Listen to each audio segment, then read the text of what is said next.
There are three men in the Bible, three characters in the Bible, that when I read about them with a level of, I think, a level of reference. One is David, one is Moses, one is Abraham. God always uses words to qualify men he had something with. But let me talk on Abraham. God spoke about Abraham. God used a particular word for Abraham. In James chapter 2, verse 23, he was called the friend of God. The friend, God's friend. In Isaiah 41, verse 8, he was called the friend of God.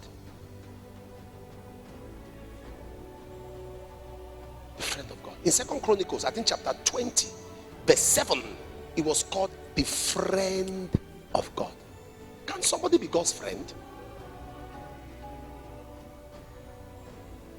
In fact, to make you know how possible it was, in John chapter 11, verse 11, Jesus called Lazarus his friend. John 11, 11. He said, our friend Lazarus sleepeth, but I go that I may wake him out of sleep. Lazarus was dead for 4 days. He was going rotten. So how can God call? What do I now do to be like Abraham that God can call me his friend? John 15, 14. Look at the secret of being his friends. John chapter 15, verse 14. Ye are my friends if you do whatsoever I command you. Have you seen it now?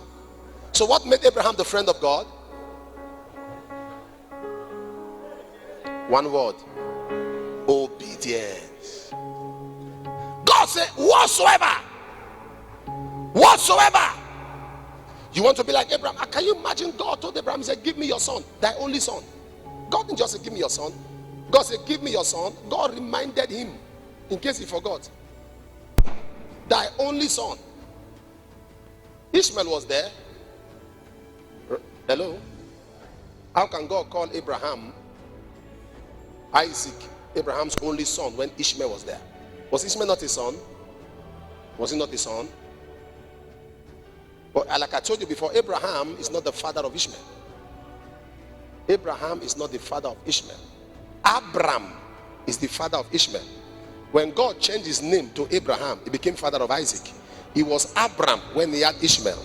He was Abraham when he had Isaac. All right? So, Abraham, God said, thy only son, go and sacrifice him. Abraham said, okay, let's go. He was going. Obeying God is painful. It's painful. It's painful. Obeying God is what? Is what? Don't let anybody deceive you, tell you it's very sweet. It's very sweet to be a Christian. Sir, it is good to be a Christian but not sweet. You must carry a cross. Obeying God is painful. You are a student, you come into town, there is no accommodation for you, no house to stay, and a young man opened his door, say, come and be living with me. He's saying, come and enter hell. You are not married, you live with him, you are on your way to hell. Don't deceive yourself. You're on your way to hell. That is free express route to hell. Going to hell on first class.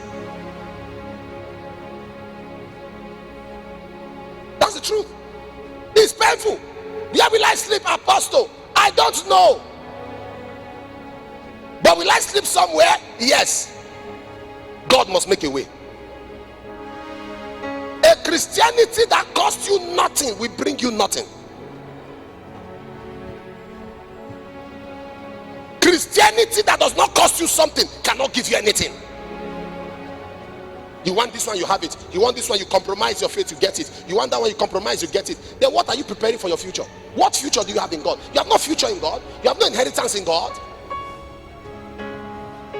Abraham's secret was obedience. God told him, send Hagar away. He didn't argue. He carried Hagar. He said, go.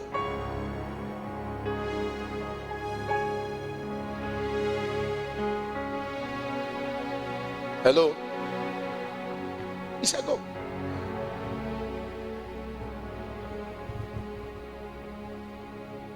He said, God. What is that thing God is telling you to do? Cut off from that man. Cut off from that woman. What are you checking? If I cut off, who will take care of me? Who will pay my rent? Are you not ashamed that you are living life for rent? You're on your way to hell because of rent. If I now cut off from this business that is illegal, how will I survive? As a lecturer, if I cut off from taking blocking, how will I build a house? Imagine a house built by blocking. A house built by blocking. You build that house, window, doors, roofing, tiles, blocking. Just imagine staying in that kind of house. How will your life be? Nightmare. Troubles. No matter the pain, help me to obey you. No matter the pain.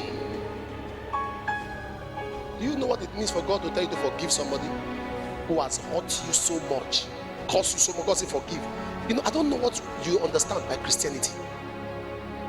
Do you know in Acts chapter 11, the people that called them Christians were not Christians, they were unbelievers. It was their character they saw. They said, these are Christians. Do you know what it means for somebody who wanted to kill you? Jesus Christ came fulfilling an assignment. They want to kill him. He had power.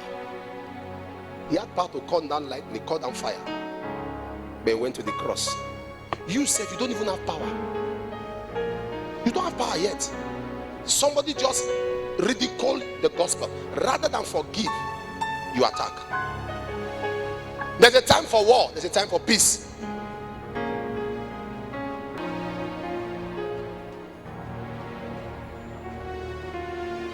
When you pray and you live in sin, two people are your enemy, God and Satan.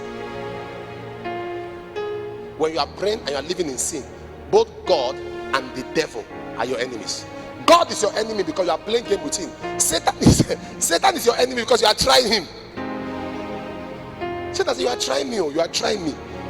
You are calling, you are abusing me. And you are, imagine when God is your enemy, Satan is your enemy. Who will be your friend? I want to be a friend of God. It's a decision by a lifestyle. Anything, no matter how painful it is, hurtful, painful, help me, Lord.